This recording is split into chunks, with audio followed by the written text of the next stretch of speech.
I stood there in the quiet of our living room, the afternoon sun filtering through the lace curtains like it always had, but everything felt wrong. My hands trembled as I held the small key I'd found tucked away in Harold's old wallet, the one he'd carried for decades.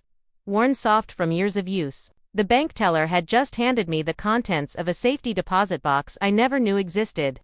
And as I stared at the stack of papers inside the envelope, my heart froze in my chest. 35 years of marriage, and this secret that shattered everything I thought I knew about the man I'd loved. It was a Monday when it all came crashing down. Just like all those Mondays, he'd slip out the door with a kiss on my cheek and a murmur about errands at the bank.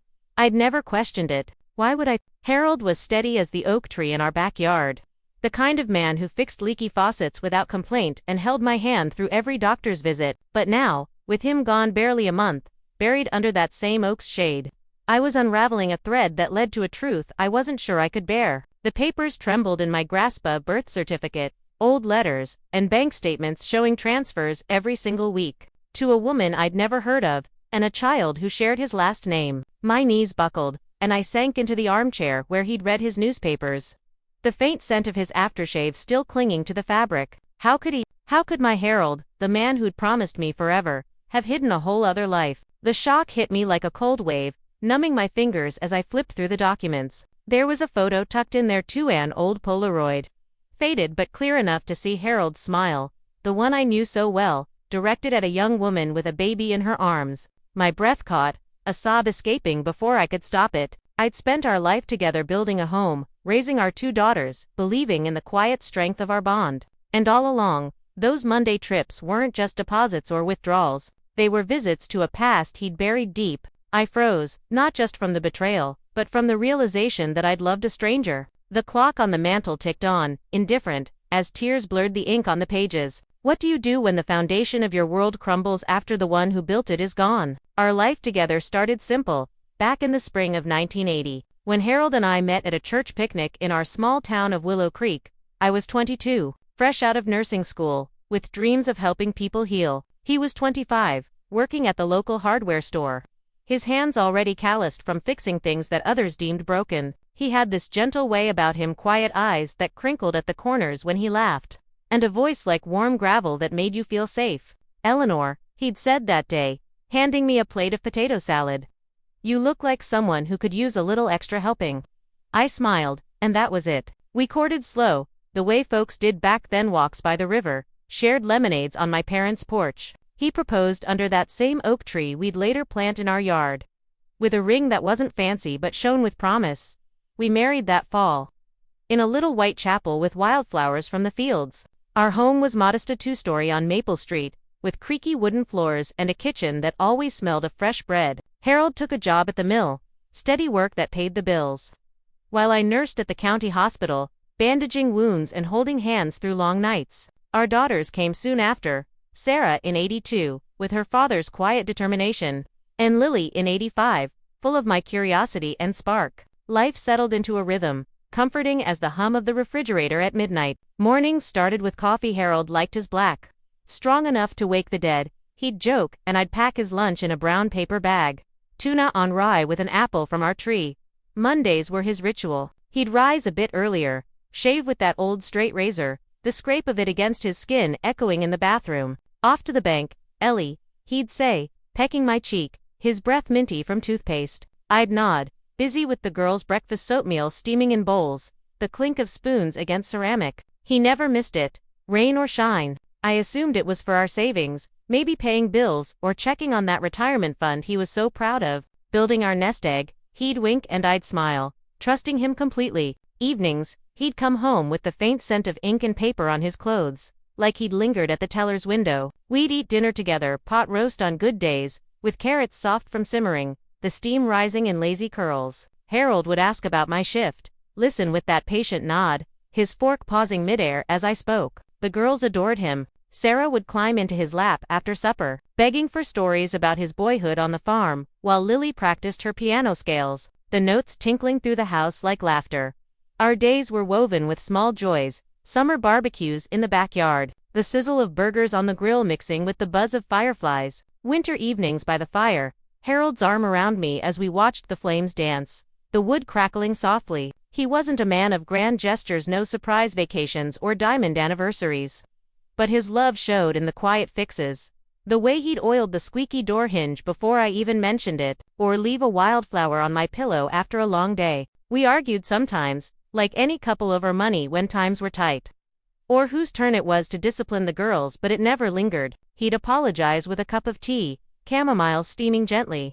And we'd talk it out in hushed tones after the house went quiet. I felt secure, like our life was a well-tended garden, blooming steady under his care. As the years rolled on, the girls grew. Sarah off to college on a scholarship, her hugs at the door lingering a beat longer, Lily following suit, her laughter echoing back as she drove away. Harold and I eased into empty nest life, our routines deepening like grooves in wood. He'd still head to the bank every Monday, his steps a little slower with age, but that wallet was always in his pocket. I'd wave from the window, watching his old Ford pull out, the engine rumbling softly. We traveled a bit, a road trip to the coast, where the salt air stung our cheeks and we walked hand in hand along the waves, crashing rhythmically. Life felt full, even as gray crept into his hair and lines etched around my eyes. I never imagined those bank trips held anything but our shared future. How could I? Harold was my anchor, solid and true, until he wasn't.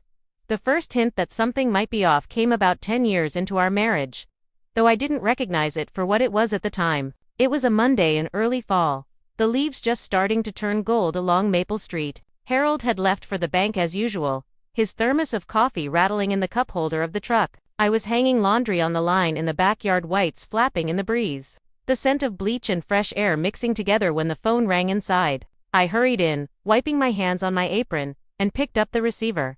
"Mrs. Whitcomb," a woman's voice asked, soft and hesitant, like she was afraid of being overheard. "Yes, this is Eleanor." There was a pause, the kind that stretches too long. Then, "It's Margaret from First National. I just wanted to confirm that Mr. Whitcomb picked up the envelope this morning." He seemed in a hurry. I frowned, pinning a sheet halfway in my mind. Envelope. He usually just does the regular deposit. Another pause. "Oh, well, never mind then. Have a good day, ma'am." She hung up quickly, leaving me staring at the phone, a faint unease settling in my stomach like cold tea. When Harold came home that evening, his boots heavy on the porch steps, I asked him about it over supper: meatloaf with mashed potatoes, the gravy thick and savory. "Margaret called," I said lightly, passing him the salt. "Something about an envelope?" His fork paused halfway to his mouth, just for a second, before he continued. "Probably just paperwork for the savings bond," he said, his voice even. "Nothing to worry about, Ellie." He smiled then, reaching across the table to squeeze my hand, his palm warm and familiar. I let it go. Harold wasn't a liar. He was just private sometimes. Men carried things quietly, I told myself. It was how they were built.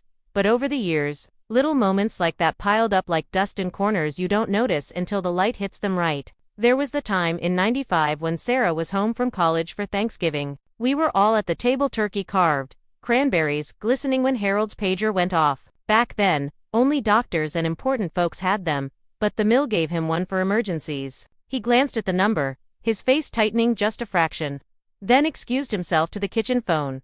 I heard his low voice through the swinging door. "I can't today." "No, it's a holiday. I'll come next week, same as always." When he came back, his cheeks were flushed from the cold air on the porch, and he smelled faintly of cigarette smoke, though he'd quit years before. "Wrong number," he said, carving another slice of turkey. I nodded, but the unease lingered like the scent of smoke on his coat. Then there were the Mondays when he'd come home later than usual. Not by much, maybe 20 minutes, half an hour, but enough that the roast would be drying at the edges. "Traffic at the bank," he'd say, or "Old Mr. Jenkins wanted to chat about interest rates." I'd smile, reheat his plate, and we'd eat in comfortable silence, the girls chattering about school. I never pressed. Trust was the glue of a good marriage, my mother always said. You don't go picking at it. By the time the girls were grown and gone, those Monday trips had become as fixed as church on Sunday. Harold retired from the mill at 6'2", his back aching from decades of heavy lifting, but he still dressed neatly every Monday, pressed shirt, tie even, though he didn't need to impress anyone anymore. "Keeps me sharp," he'd say with a wink, kissing my forehead before heading out. I'd watch from the window, waving as the truck backed down the driveway, the engine's rumble fading into the quiet street. Sometimes, I'd wonder, in passing, why he never asked me to come along. We did everything else together: grocery runs, visits to the cemetery to tend my parents' graves, even doctor appointments. But the bank was his domain. Boring stuff, Ellie.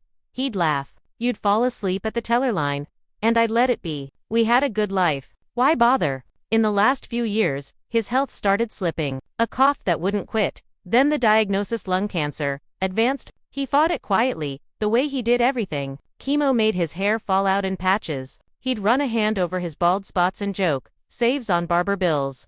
I sat with him through every treatment, holding the basin when nausea hit, reading aloud from the paper when his eyes got too tired. Those Mondays, he still tried to go to the bank, even when he could barely walk. I'd drive him sometimes, waiting in the parking lot with a thermos of soup. He'd come out pale but determined, clutching his wallet like a talisman. The final Monday he went alone. It was 3 weeks before he passed. He dressed with trembling hands, and insisted on driving himself. "One last errand," he said, his voice raspy from the oxygen tank. I helped him into the truck, kissed his dry cheek, and watched him go. He came back exhausted, slept the afternoon away in his recliner, the newspaper slipping from his lap. I never asked what he'd done. I wish now that I had. After the funeral, the house felt too big, too quiet. I moved through the days like a ghost, folding his sweaters that still smelled of him, watering the African violets he'd loved on the windowsill. The lawyer called about the will. Everything straightforward, left to me and the girls equally. But then he mentioned a safety deposit box in Harold's name only. "You'll need to come in with a death certificate, Mrs. Whitcomb." I went the following Monday, out of habit more than anything. The bank smelled the same ink and polished wood, the faint hum of the air conditioner. Margaret was still there, gray now, her glasses thicker. She led me to the vault, her heels clicking softly on the tile. "I'm so sorry for your loss," she said, her voice kind but careful. She handed me the small key from Harold's wallet. I'd found it days earlier, hidden behind his driver's license. When she left me alone with the open box, I lifted the lid with hands that wouldn't stop shaking. Inside was the envelope, thick and yellowed with age. My name wasn't on it, just Harold's careful handwriting. "For Eleanor, if the time comes." I sat down right there on the little stool in the vault, the metal door ajar, and opened it. And that's when everything I thought I knew about my husband began to crack open. The envelope felt heavy in my hands, like it carried the weight of all those unspoken years. I slid out the contents onto the little table in the vault. A birth certificate first, yellowed at the edges, dated 1978, 2 years before Harold and I met. The child's name was Daniel Whitcomb, mother listed as Clara Jennings, father, Harold Whitcomb. My Harold. The air in the room went still, the faint buzz of the fluorescent lights overhead suddenly too loud. I traced the names with my finger, as if touch could make it untrue. A son. He had a son before me, and never said a word. Next were the letters, a bundle tied with faded ribbon. The top one was in a woman's handwriting, elegant loops on thin paper. "Dear Harold," it began, dated 1980. "Daniel asks about you every day. The money helps, but he needs his father." My breath hitched. There were more dozens, spanning years. Clara's words painted a picture. A young woman left alone after a brief affair. Harold, promising support but begging secrecy. For my new life, one of his replies read, in his familiar block letters, "Eleanor deserves better than this shadow." He wrote that, as if I were fragile glass, not strong enough for truth. Then the bank statements: weekly transfers. Every Monday for 35 years. Small amounts at first. $50 here, $100 there, growing as our life did. Child support, tuition for Daniel's school, even a down payment on a house in '98. All from our joint account. No, a separate one, funded quietly from his mill paycheck. He'd skimmed just enough, never letting it show in our budget. I thought of the times we'd skipped vacations, saying we needed to save. For what? For this hidden family. Disbelief washed over me first, cold and sharp, like stepping into an icy stream. I sat there, the papers scattered, my mind racing back through memories. That church picnic where we met. He'd been fresh from leaving Clara. The way he'd hesitate sometimes when the girls asked about his past, changing the subject with a joke. Those Monday absences, always alone. It wasn't errands. It was atonement, or guilt, or love, whatever you call a life divided. Heartbreak came next, a deep ache blooming in my chest. 35 years of marriage, 2 daughters, a home we'd painted together, laughing over spilled cans in the living room. I'd given him my trust, my youth, my everything, and he'd carried this secret like a stone in his pocket, weighing him down but never sharing the load. Why? Fear I'd leave. That I'd judge. I would have understood a mistake before we met. We could have blended families, or at least acknowledged it. But he chose silence, and that choice stole something from us.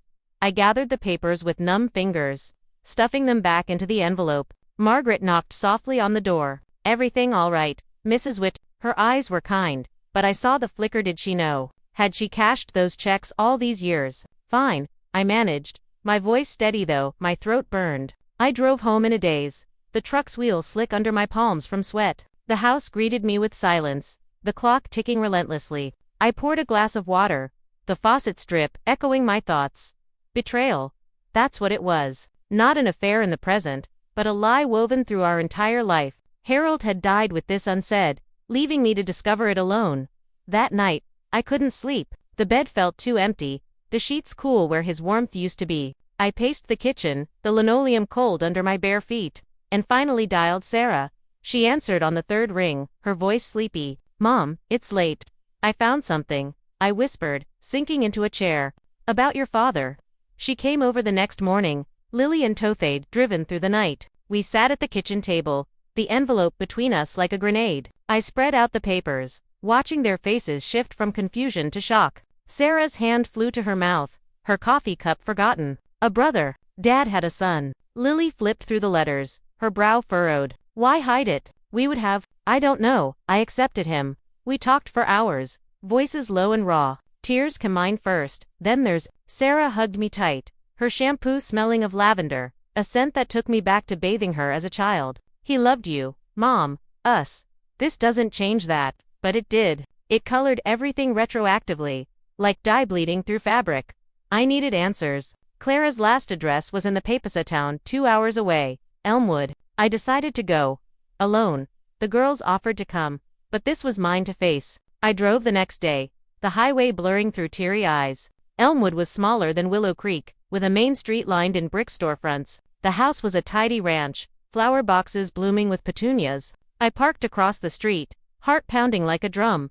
A woman answered the door, mid-60s like me, with silver hair pinned back and eyes that widened in recognition. Eleanor, she said softly, as if she'd expected me someday. Come in. Clara's living room smelled of lemon polish and fresh coffee. We sat on floral couches, a photo of Daniel on the mantel, a man now, smiling with a family of his own. Harold told me about you, she said, her voice gentle. Said you were the kindest woman he'd ever met. He was ashamed, you see. We were young, foolish. When I got pregnant, he panicked. His family was strict, disowned him briefly. By the time he met you, he wanted a fresh start. Why not tell me? I asked, my hands clasped tight in my lap. He tried once, early on, but he saw how happy you were, building your life, fearing it'd break it. She poured tea, the steam rising between us. He supported us quietly, visited Mondays when he could, brought toys, later, advice. Daniel knew him as Dad, but understood the secrecy. Anger flared then, hot and unexpected. He lied to me, to our daughters. Clara nodded, her eyes sad. He lied to us all, in a way, but he loved deeply. Flawed, but true.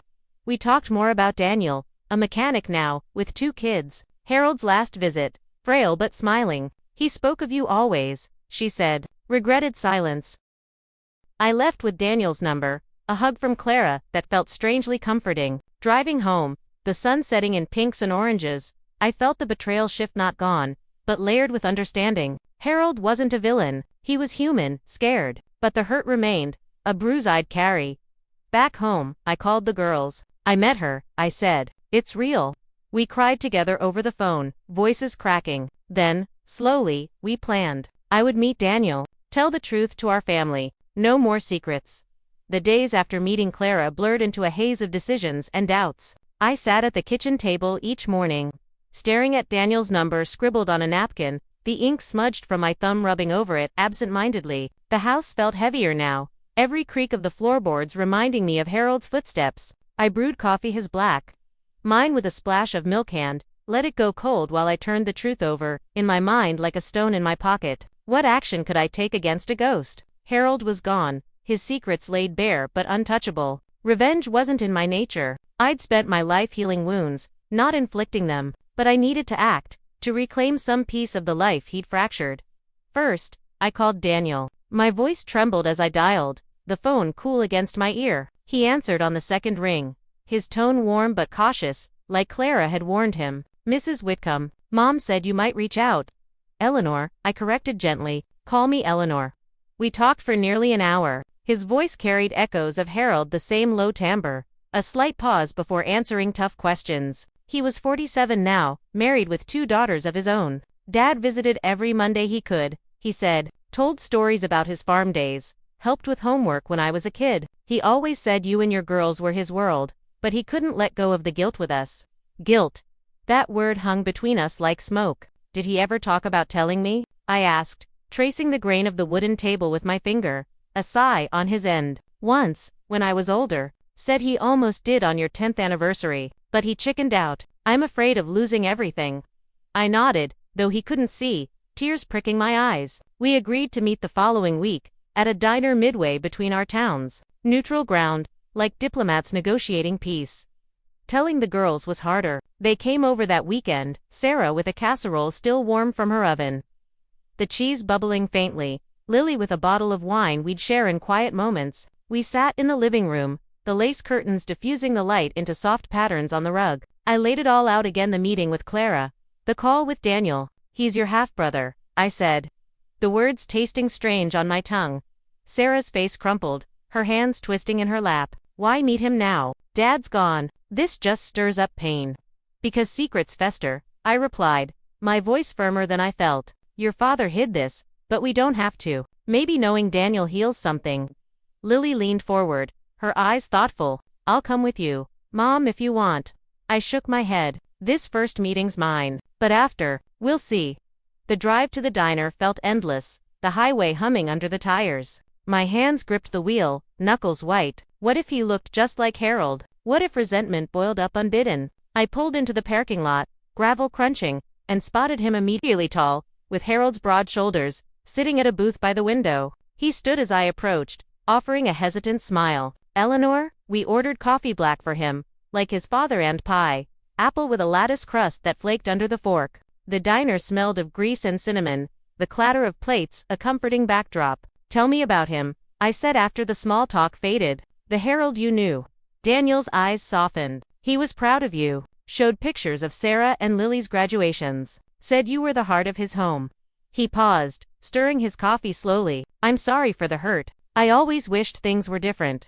We shared stories his childhood Christmases with gifts from Uncle Harold until he learned the truth. My anniversaries with quiet dinners, Harold's hand in mine. Tears came for both of us, silent and steady. He loved us all, Daniel said finally. In his broken way, leaving, we hugged awkwardly in the parking lot, his arms strong like Harold's had been. I'd like to meet the girls sometime, he said, if they're open. I nodded. We'll talk about it. Back home I felt a shift, not forgiveness yet, but a loosening of the knot in my chest. Action wasn't about confrontation. It was about weaving the torn threads back together. I wrote a letter to Harold that night, sitting at his old desk, the wood scarred from years of use. You should have trusted me, I penned, the ink flowing steadily. But I understand fear. I miss you, despite it all. I sealed it, tucked it into the envelope with the other papers, and locked the safety deposit box the next Monday. My ritual now. The girls took it better than expected. Sarah was wary at first, her calls clipped, but Lily dove in, researching family trees online, her excitement bubbling over the phone. We have nieces, Mom. Think about that. We planned a family gathering neutral, like the diner. Daniel and his wife, Marie, with their girls, Sarah and her husband, Tom. Lily solo. As always, I cooked Harold's favorite spot, roast simmering all day, the aroma filling the house like a welcome. Nerves twisted my stomach as they arrived. Car doors slamming in the driveway. Introductions were tentative handshakes turning to hugs. Voices overlapping in the living room. Daniel's daughters, 8 and 10, chased our old cat around the yard, their laughter lightening the air. Over dinner, stories flowed. Daniel shared Harold's fishing tales, the ones he'd told by the riverbank. Sarah recounted family vacations, the tent collapsing in rain, tears mixed with chuckles, the clink of forks punctuating memories. By evening's end, as fireflies dotted the yard, Sarah pulled me aside. This feels right, Mom. Strange, but right. I nodded, watching Daniel help clear the table, his movements echoing Harold's. Action had bridged the gap, not erased the betrayal, but built something new atop it. But secrets don't stay contained forever. Word spread in Willow Creek small towns talk. Margaret, at the bank, mentioned it to her sister, who told the ladies at church. By Sunday service, whispers followed me down the aisle, eyes glancing my way during hymns. After the family dinner, the whispers started small, like ripples in a pond. At church that Sunday, I felt them before I heard them, eyes lingering a beat too long as I took my usual pew, 3 rows from the front. Mrs. Hargrove, who'd baked casseroles for Harold's wake, leaned over to her sister during the opening hymn, her voice a hushed murmur that carried just far enough. Heard about Harold's other family. Poor Eleanor, blindsided, after all these years. I kept my gaze on the hymnal, the pages blurring slightly, but my cheeks burned. The organ swelled, notes vibrating through the wooden bench, but it couldn't drown out the pity. By coffee hour in the fellowship hall, it was out in the open. Folks clustered around the urns, steam rising from styrofoam cups, the scent of weak brew mixing with powdered creamer. Pastor Ellis approached me first, his hand gentle on my arm. "Eleanor, if you need to talk." His eyes were kind, but laced with that knowing sympathy. I nodded, stirring my coffee slowly, the spoon clinking against the cup. "I'm managing, Pastor, thank you." But others weren't so tactful. Betty from the quilting circle sidled up, her floral dress rustling. "Is it true, a son? And all those years at the bank?" Her voice trailed off, expectant, like she wanted details to chew on later. I straightened my shoulders, the way Harold used to when facing a tough day at the mill. "It's family business, Betty. Private." She flushed, muttering apologies, but the damage was done. As I left, carrying a plate of uneaten cookies, I heard the buzz behind me, speculation filling the air like humidity before a storm. Word traveled fast in Willow Creek. By midweek, it reached the hospital where I'd nursed for decades. I'd gone back part-time after Harold's passing. Needing the routine, the beep of monitors, the crisp fold of fresh linens to anchor me. But on Wednesday, during shift change, Nurse Riley pulled me aside in the break room. The fluorescent lights humming overhead. "Eleanor, I heard about, well, you know, if it's true, that's just awful. Men and their secrets." She hugged me quickly, her scrubs smelling of antiseptic, but her words stung like alcohol on a cut. Patience whispered to one elderly gentleman, whom I'd cared for through pneumonia, patted my hand as I adjusted his fore. "You're a strong one, dear. Don't let it break you." Even the girls felt the ripple. Sarah called that evening, her voice tight over the line. "Mom, Tom's coworker asked about it today. Said it's all over town, Harold's double life." She paused. The sound of her kids playing in the background, a distant chatter. "How are you holding up?" I leaned against the kitchen counter, the cool granite steadying me. "It's humiliating, Sarah. Like our life was a joke." But deep down, it was more than that. The town's judgment cast Harold as the villain, me as the fool. They didn't know the layers, the young mistake, the quiet support, the love that persisted despite the flaw. Clara and Daniel became footnotes in gossip, their pain ignored.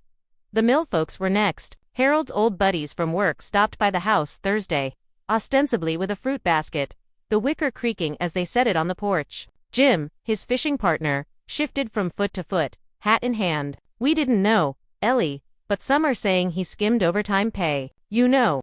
His eyes darted away, the scent of pipe tobacco clinging to his jacket. I invited them in for coffee, but the conversation was stilted, the clink of mugs too loud in the silence. They left soon after, promising to check in hanging empty. Friday brought the worst. At the grocery store, aisles lined with canned goods and the hum of fluorescent bulbs, I ran into Margaret from the bank. She was in the produce section, weighing apples in her hands. Our eyes met over the bins, and she approached hesitantly, her cartwheels squeaking. "Eleanor, I knew about the transfers. Harold asked me to keep quiet years ago. I thought it was his business." Her voice was low, but a shopper nearby paused, pretending to inspect bananas. Anger flickered then, but I tamped it down. "You could have told me after he passed." She nodded, cheeks reddening. "I'm sorry, truly." As she walked away, the whispers followed, shoppers glancing, voices murmuring about the bank lady knowing all along. That night, I sat on the porch swing, the chains creaking softly in the breeze. The neighborhood lights twinkled like distant stars, but I felt exposed, raw. The community's gaze turned Harold's secret into spectacle, stripping dignity from us all. Clara called me unexpectedly. Daniel had given her my number. "I heard it spreading," she said, her tone empathetic. "Elmwood's small too. Folks here are talking." We shared a quiet laugh, bitter but bonding. "Justice of sorts," I said. His silence cost him peace. "And now us too." But consequences came for the memory of Harold, not just me. The town's respect for him eroded his plaque at the mill for 30 years. Service now whispered about as the Cheaters Award. Friends distanced invitations to barbecues drying up. Even the girls faced it. Lily's co-workers at the school gossiped. Sarah's in-laws questioned over holiday plans. Yet, in the fallout, something shifted. People who mattered rallied. Pastor Ellis preached on forgiveness that Sunday. His sermon pointed but kind, no names, but eyes on me. We all carry hidden burdens, he said, voice echoing in the sanctuary. Grace mends what shame breaks. Afterward, a few approached not with pity, but solidarity. My uncle had a similar story. One woman shared quietly, "It gets better." Daniel faced his own echoes, his community learning of the absent father narrative flipped, but he called, voice steady, "It's making us closer, Eleanor." Truth does that. By week's end, the whispers quieted, morphing into acceptance. Willow Creek moved on to fresher news, a local scandal at the mayor's office. But the consequence lingered. A town that saw us fully, flaws and all. Justice wasn't vengeance. It was exposure, forcing growth. Harold's secret, once a shadow, became a story of human frailty, teaching us all. As the whispers in Willow Creek faded into the background hum of daily life, I found myself standing at a crossroads, not the kind marked on maps, but the quiet intersection of grief and grace. The house on Maple Street, once a sanctuary of shared routines, now echoed with a new kind of silence. I'd wake before dawn, the sheets tangled from restless nights, and brew coffee in the dim kitchen light, the percolator gurgling softly like an old friend. But instead of dwelling on the betrayal, I began to sift through it, layer by layer, seeking the pieces of myself that had been buried under years of unspoken questions.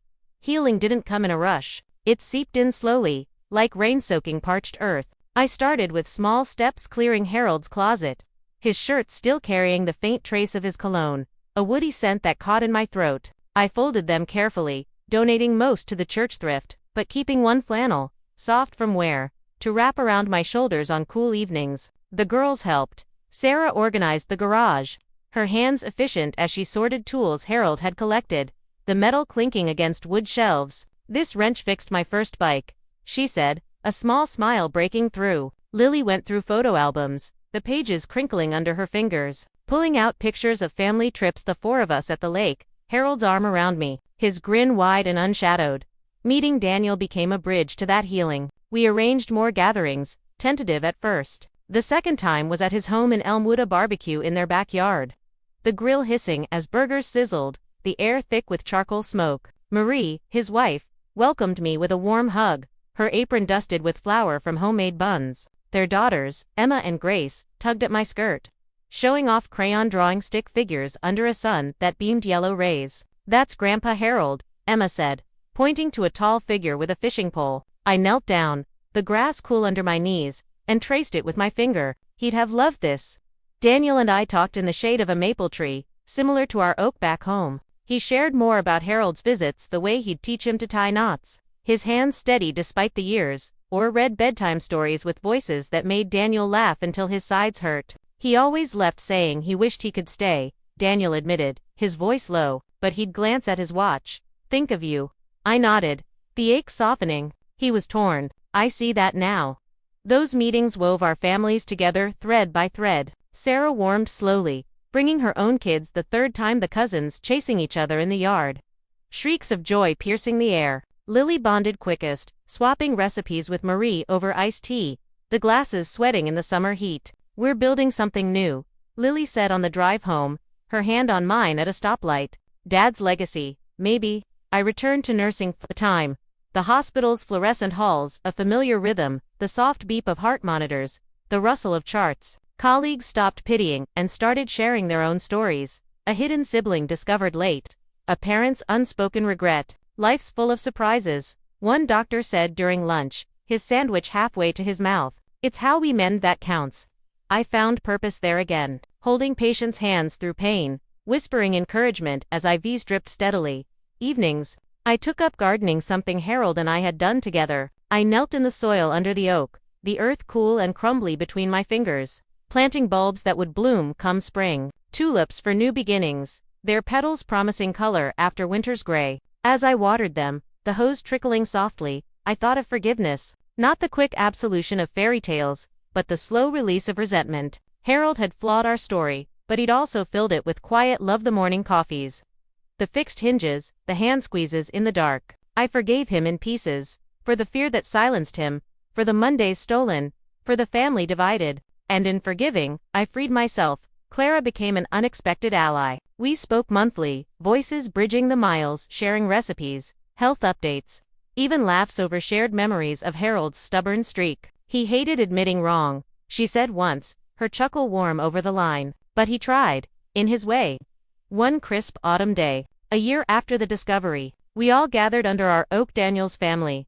The girls, even Clara. We scattered a portion of Harold's ashes there, the wind carrying them gently, leaves rustling overhead. Two roots that run deep, I said, my voice steady. Daniel nodded, his arm around Marie. Sarah squeezed my hand. Lily wiped a tear. It wasn't perfect, no family is, but it was whole.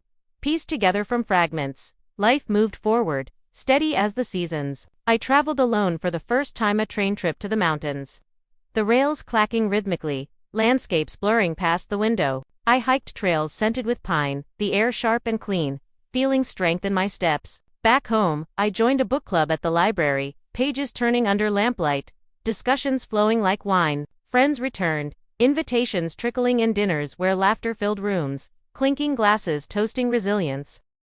The morals settled in my bones. Secrets erode trust, but truth, even painful, builds bridges. Harold's choice taught me that love endures not despite flaws, but through them. I found peace in the quiet moments, sipping tea on the porch, the swing creaking softly, watching fireflies dance like forgiven regrets. Strength came not from forgetting, but from carrying the story forward. Lighter now.